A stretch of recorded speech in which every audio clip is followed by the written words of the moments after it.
అవతారం మనకి కల్కి అవతారం అయితే ఇది రాలేదు అంటున్నారు. చూద్దాం ఈ కల్కి అవతారం అంటే ఇప్పుడు శివశర్మని మరో లోకానికి తీసుకుని వెళ్ళారు. ఏమి ఆ లోకం అంటే తపోలోకం.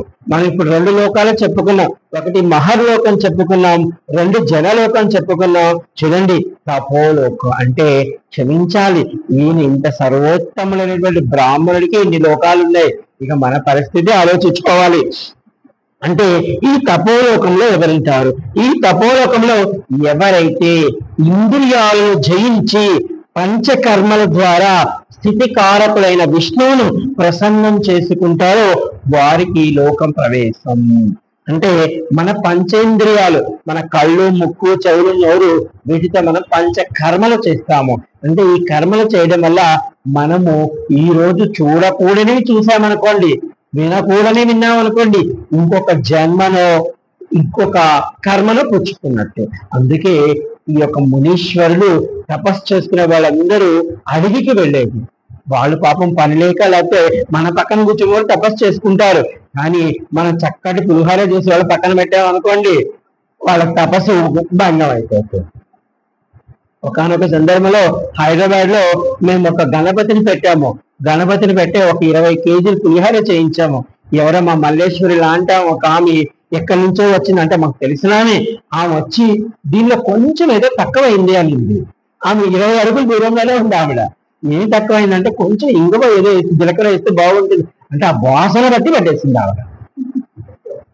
అయితే ఆవిడ చెప్పినట్టు నిజంగా వేసాము, 2 రోజులు పాడవలేదు, ఒకవేళ అది మిగిలినా కానీ. అంత చక్కగా అంటే కొంతమంది అందులో ప్రావీణ్యం అనమాట. అంటే ఇక్కడ చూడండి, ఇంద్రియ నిగ్రహము కలిగి అంటే మనము మంచి విషయంలో ఉండడంలో తప్పు లేదు. మనము విశ్వనాథుడి గుడికి వెళ్తాము. విశ్వనాథుడి గుడికి వెళ్ళినప్పుడు మీరు లైన్లో నిలబడతారు. లైన్లో నిలబడినప్పుడు మీ ముందు ఒక 40 మంది ఉంటారు. 40 మంది మీకు ముందు ఉన్నప్పటికీ మీరు వాళ్ళ కాళ్ళలో నుంచి, వీళ్ళ చేతుల్లో నుంచి, వాళ్ళు అనకూడదు కానీ వాళ్ళ శరీరం నుంచి ఆ కింద కనబడుతున్న ఆ చిన్న శివలింగం నల్లటి దాన్ని చూస్తూ, అంటే ఈ లోపల ఎంతమంది కదులుతారో, ఎంతమంది తిరుగుతారో, ఎంతమంది లాగుతారో, ఎన్ని చేస్తున్నప్పటికీ ఇవన్నీ కాకుండా మనం ఆ శివలింగం మీద దృష్టి పెట్టగలిగామనుకోండి, ఇది తపస్సు, ఇది ఇంద్రియం. అంటే ఈశ్వర కాశీ వచ్చాననేదో, ఎన్ని కోట్ల జన్మలు ఎత్తానో, 84 లక్షల జీవరాశులు, ఎన్ని జీవరాశులుగా పుట్టానో, మనిషిగా పుట్టాక ఎన్ని జన్మలు పుట్టే చచ్చానో తెలియదు. కాశీ వచ్చాను, ఇదిగో ఇంతమంది ఆటంకం ఉన్నా సరే నిన్ను చూస్తున్నా, ధరింప చేసే ఇక మా పొద్దు ఇవన్నీ అని ఆర్తిగా మనం చూసామనుకోండి, అప్పుడు క్షమించాలి, అవతల వాడి యొక్క కమండలం కనబడుతున్నా మీకు ఆ కమండలం ఈశ్వరుగా కనబడుతుంది. అవతలి వాడు గాజు కనబడుతున్న ఆ గాజు ప్రకాశంలో ఈశ్వరుడు సువర్ణంలా మెరిసిపోతుంటాడు. ఇంకొక రకంగా అట్లా మీకు ఎన్నో విధాలుగా ఆయన కలుస్తాడు. అంటే ఇది భక్తి. అంటే ఈ ఇక్కడ ఏం చెప్తాడు, ఓ బ్రాహ్మణోత్తమ, ఈ తపోలోకంలో ఎవరైతే ఇంద్రియాలను జయించి పంచకర్మలను తమ వశం చేసుకోవాలి, అంటే మనం ఎంత చూడాలి, ఎంత తినాలి, ఎంత నిద్రపోవాలి, ఎంత ఎవరిని తాకాలి, ఈ కర్మలన్నీ ఓ శివశర్మ, ఈ తపోలోకంలో ఉన్నవారు అన్ని కోరికలను జయించి, ఆశలను జయించి సమస్త రాగ ద్వేషాల నుండి విముక్తిని పొంది ఉంటారు.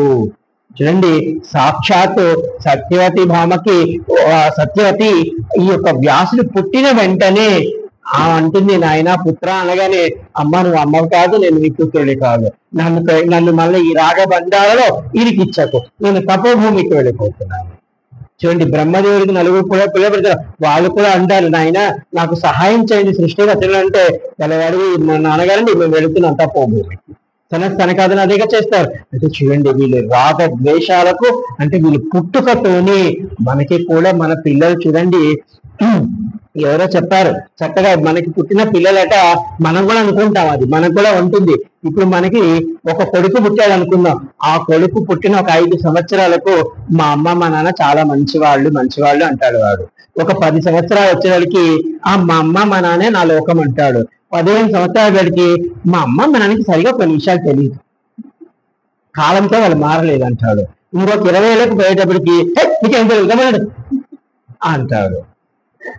ఇంకొక 25 ఏళ్ళు చలికి పెళ్ళయి ఒక సంసారం వచ్చింది అనుకోండి, ఒక బిడ్డ పుట్టాడు అనుకోండి, అప్పుడు కొంచెం తెలుస్తుంది, అయ్యో అప్పుడు మా నాన్న ఇంటి రెంట్ ఎలా కట్టాడు, లేకపోతే మా నాన్న ఈ పండగకి బట్టలు అడిగాను నేను ఎలా తీసిచ్చాడు, ఇప్పుడు నా బళ్ళానికి పట్టుచీర కావాలి, నా కొడుకు బట్టలు తేవాలంటాడు. ఇంకొక 35 ఏళ్ళు వచ్చానుకో, అప్పుడు అంటాడు, అరే మీ తాతగారు మమ్మల్ని అలా పెంచలేదురా, మీరు ఇలా పెంచుతున్నారు మిమ్మల్ని, మమ్మల్ని విలువ లేకుండా చేస్తున్నారు అంటే వీడికి అప్పుడు అవుద్ది, అప్పుడు నేను కూడా ఇలాగే అన్నాను కదా అంటాడు.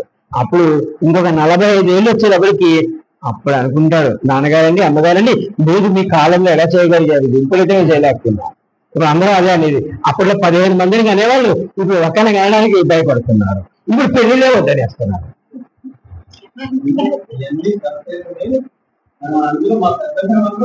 అనమాట ఇలా అంటే ఇక్కడ ఇవన్నీ మనం చేయటం అంటే భగవంతుడు ప్రస్తుతం ఈ తపోలోకంలో ఉంటాడని అర్థం.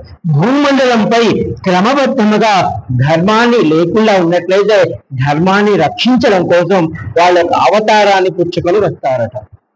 అలాగే సృష్టి రచన చేస్తారట. మనకి చూడండి, పూర్తి అధర్మముగా నిండినటువంటి పరిస్థితులు ఏమన్నా ఉన్నట్లయితే ధర్మబద్ధముగా చేస్తారు. అలాగే ఓ పుణ్యాత్మ, ఈ లోకములు ఈ తపోలోకంలో ఉన్నవారు నిరంతరము ఘోరాతి ఘోరమైన తపస్సు చేస్తూ ఉంటారు. అంటే చూడండి, కొంతమందిని కాశీలో కొంతమందిని పరీక్షించాను, కొంతమంది ఈశ్వరుడు వాళ్ళకి మోక్షం ఇస్తానంటాడు, లేకపోతే నీకేం కావాలో అవి ఇస్తానంటాడు, కానీ మాకు అవేమీ వద్దు, నీ యొక్క మణికర్ణిక శ్మశానంలో కూర్చొని గంగమ్మను చూస్తూ నిన్ను చూస్తూ మేము ధ్యానం చేసుకుంటే చాలు, మాకు మోక్షం వద్దు ఇంకొకటి వద్దు అనే వాళ్ళు కూడా కాశీలో ఉన్నారు. మనం చూసాము, మనం ఎన్నో ఉన్నాయి, అన్నమయ్య కానీ లేకపోతే ఇంకొక ఆయన కానీ వీళ్ళందరికీ ఆయుష్ ఇస్తానన్నారు. అలాంటి వాళ్ళు మాకు ఆయుష్ వద్దు ఆయన, ఎందుకు మమ్మల్ని మళ్ళా జననమరణ చక్రంలో రుద్దుతావు. మనకి రామదాసు ఉన్నాడు కదా, మనకి భక్త రామదాసు కూడా ఏమంటారు, మోక్షాన్ని ఇస్తానంటే మోక్షం వద్దు, మోక్షం ఇస్తే నాకు వద్దు, ఇక్కడికి ఎవరు నీ నామాన్ని చెప్పుకుంటూ ఉంటారో వాళ్ళ పాదాలు తుంచుకుంటూ ఉంటాను నేను అంటాడు. అందుకే మనకి భద్రాచలము మోక్ష భద్రాచలం అవుతుంది. అక్కడికి వచ్చిన వాళ్ళకు కూడా మోక్షం ఉందని మనకి చెప్పాలి. అంటే ఈ విధంగా అనగా పగటి సమయంలో అగ్నిగుండ మధ్యములో, రాత్రి సమయంలో మంచుపై ఉండి తపస్సు చేస్తారంట. అంటే చూడండి, ఎన్ని ఉన్నప్పటికీ వైరాగ్యము, ఇదే ఇంద్రియ నిగ్రహము.